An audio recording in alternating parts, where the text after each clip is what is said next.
So if you're fairly new to the game of 40k, let's talk about some armies that are easy to get up and running, and hopefully purging your enemies on the tabletops of the 41st millennium.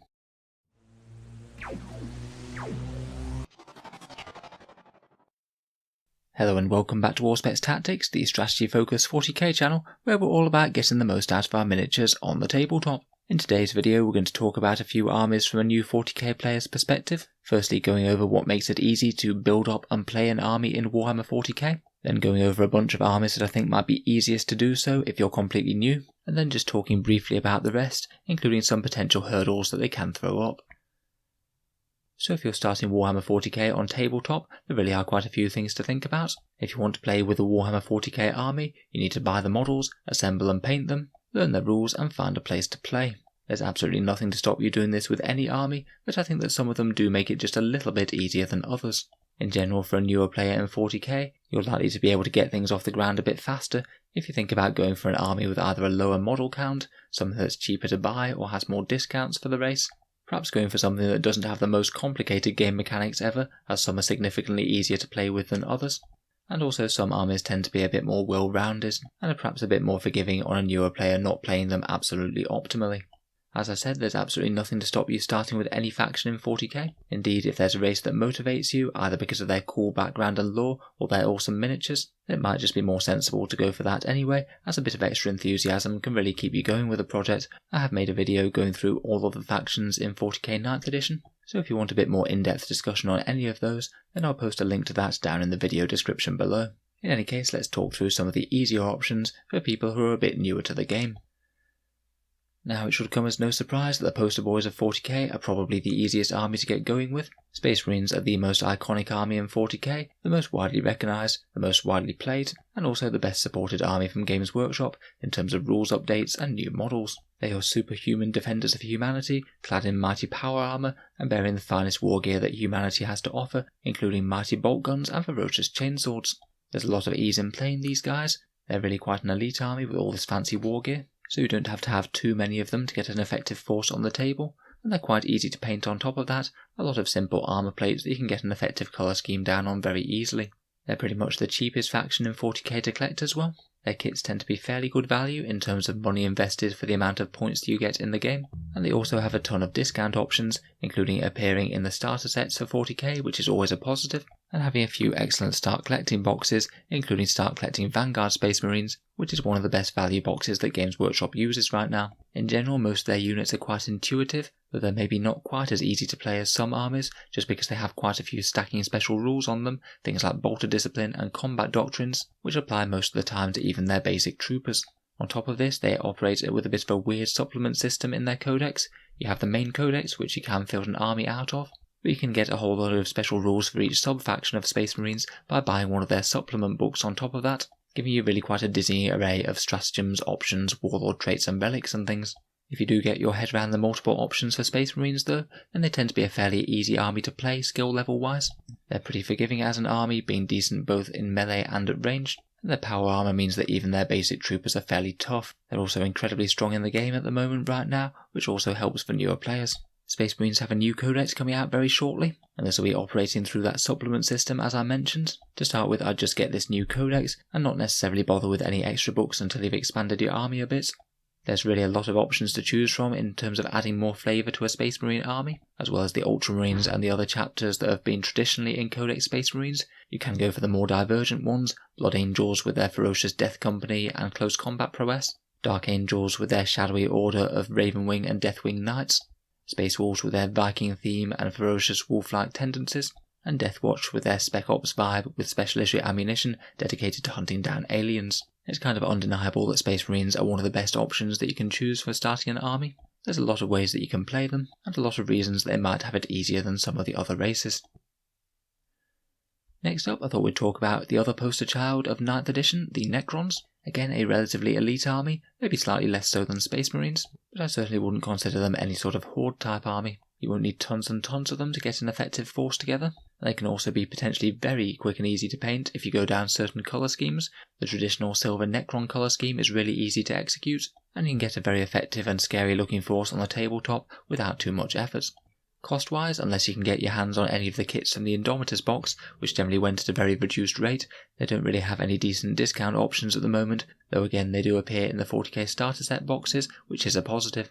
In terms of ease of play, most of their units are fairly straightforward in what they do, generally dedicated shooting or melee platforms, so fairly easy to command, though their new codex is introducing something called command protocols, which do sound like a bit of a fiddly mechanic and something that you need to organise before the game starts. In terms of skill level, I would say that as a race they do tend to be fairly tough and quite forgiving. Their units will struggle to be put down, but on the other hand they aren't a strong army at the moment, despite a wave of new releases. They will struggle a bit on the tabletop, and I'm hoping that their codex will add a whole load of interesting new options, and hopefully a lot of strength to the army. We shall be finding out on that part within a month's time.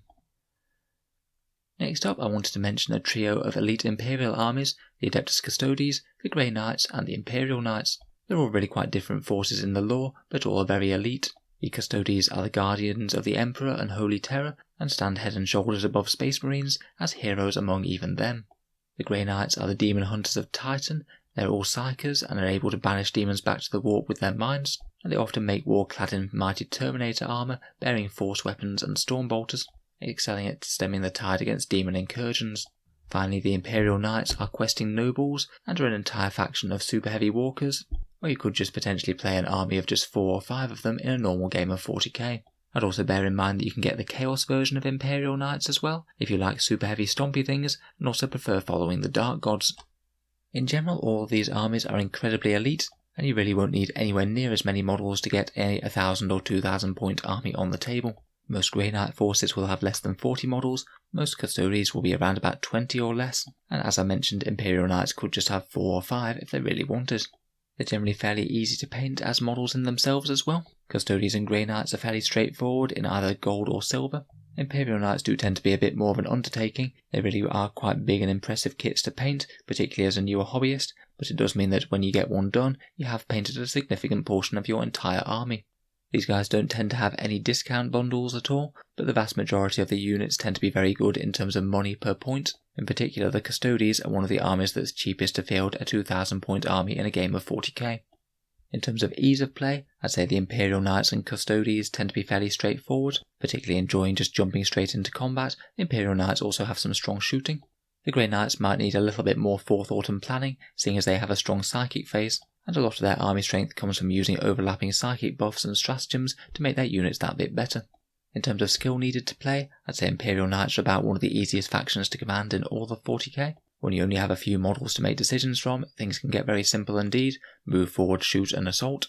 Grey Knights and Custodes maybe take a little bit more, as you need to think about getting their elite infantry squads into melee. In general, all of the armies are really quite easy to build up a big army with very quickly, though they do all have a fairly limited model range, only a few kits available for each. You can of course tie them in with some other Imperial allies at a later date though, once you have a core of these guys established. Next I thought we'd talk about the forces of Chaos, where I'd argue that the easiest armies to start, aside from Chaos Knights, would be either Chaos Space Marines or maybe Death Guard.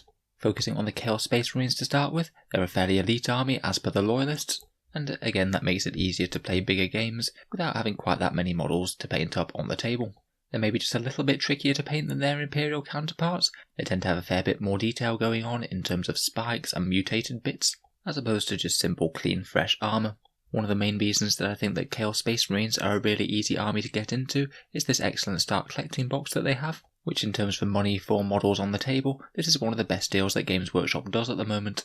You get all of this stuff on the right for a fairly reasonable cost: 2 Obliterators, a Venom Crawler Demon Engine, a couple of Greater Possessed, a Master of Possession, and also a Chaos Space Marine squad.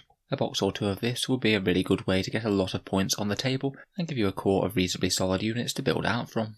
I'd say their mechanics maybe are a little bit trickier to play with than some Space Marines. Chaos Marines tend to rely a little bit more on character auras and certain psychic spells and stratagems to make them really work well, and they also tend to have a bit more of a combat slant than standard Space Marines.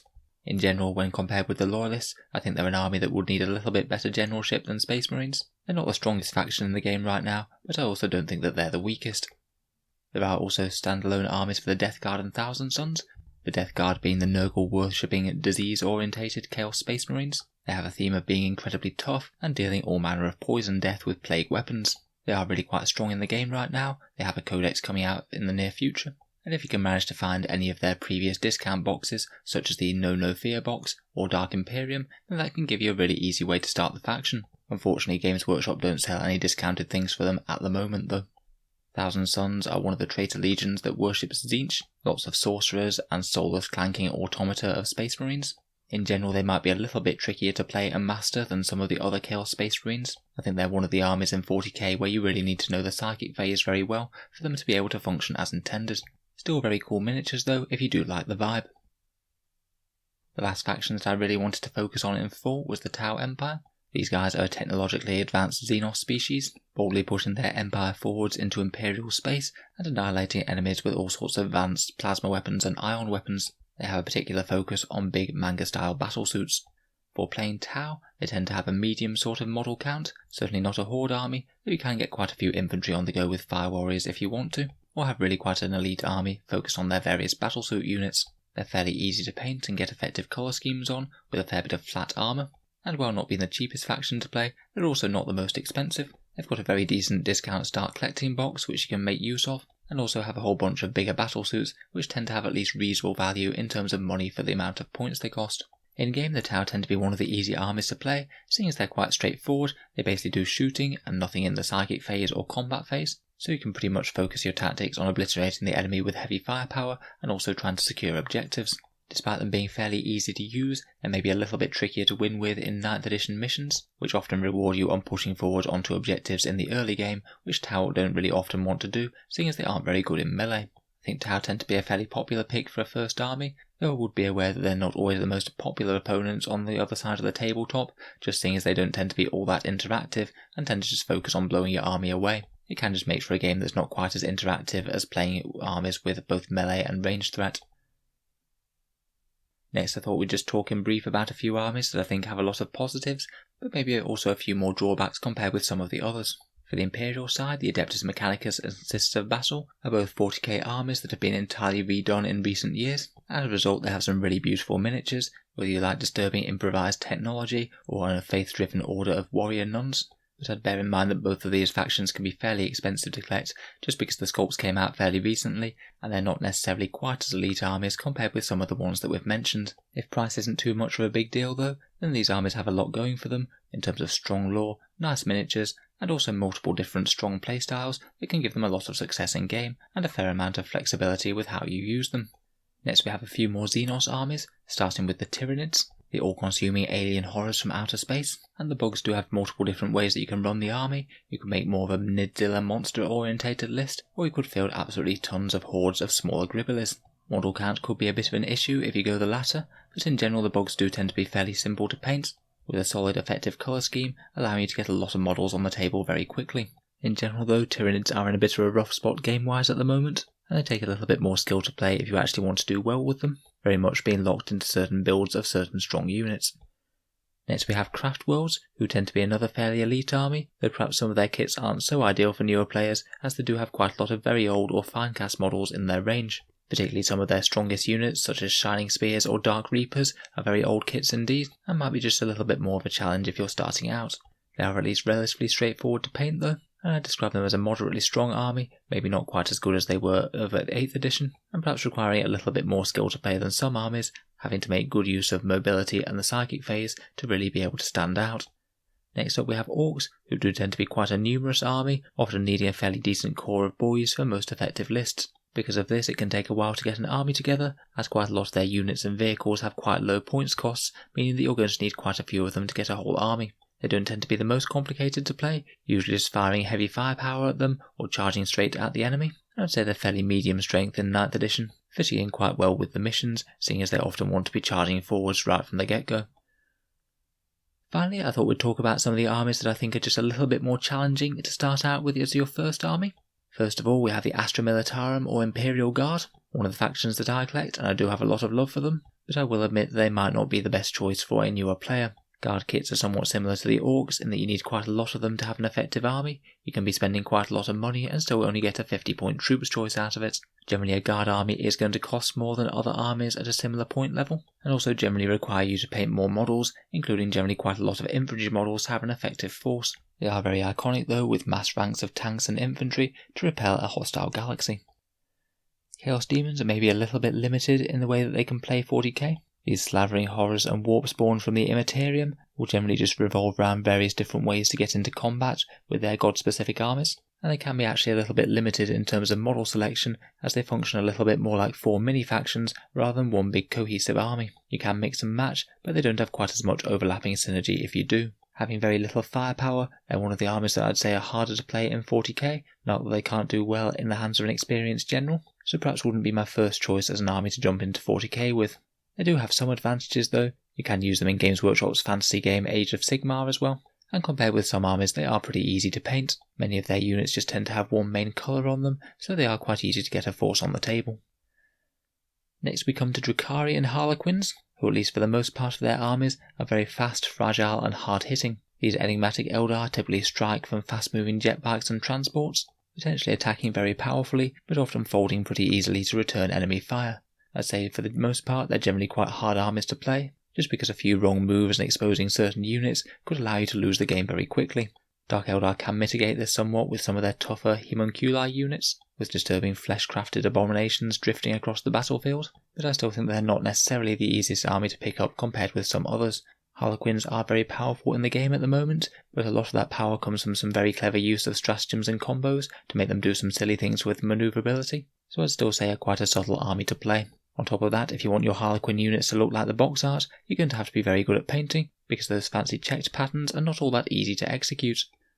Finally we come on to Genestealer Cult, who I'd argue are possibly one of the hardest armies to start 40k with. I'm certainly not saying it's not possible, but they've got quite a few disadvantages going for them. Their units are all fairly expensive as they're fairly recent new sculpts. You generally need quite a few of them as they tend to be quite a horde-based army with lots of models on the table, and they're also fairly fragile and tricky to use well, as a lot of their power comes from using certain crafty combos to allow your moderate strength units to emerge from the shadows and strike far above their weight. Probably best for people who are willing to take on a bit of a challenge, as they're not quite as easy as some of the other races, I think. Despite all this, I would still like to stress that you can start with any faction that you want, but I think it can be helpful just to bear in mind some of the potential downsides that might not be entirely obvious when you're picking a faction based on looks and lore. So let me know what you think of the factions of 40k and which might be easier for newer players. I'll certainly be interested to hear your thoughts down in the comments below. If you've enjoyed the video, then feel free to check out my others. I'll link the one to my more general overview of each faction in 40k down in the video description, so feel free to check it out if you're interested. Finally, if you would like to help support the channel and you were thinking about buying some model soldiers in the near future, I'd just like to mention that I do have an Element Games affiliate link, which is down in the video description. Element Games is a shop in the UK that gives you 10 to 20% off Warhammer purchases, so it can be quite a good way of helping get into the hobby. If you order anything from them after clicking the link, a small amount goes to help support Auspex Tactics and doesn't cost you any more than it would normally when you buy stuff, so it can be a nice way to help support the channel if you'd like to. For people in the USA and Canada, I also have an Amazon affiliate link too. That one basically works in exactly the same way. If you click on the link and order anything, whether it's Warhammer 40k stuff or anything else, then a small amount goes to help support the channel, and again doesn't cost you any more. Can just be a way to help out on things that you are planning to buy anyway. In any case, a massive thank you for listening. I wish you all the best with starting out with 40k, and I'll hope to see you guys next time.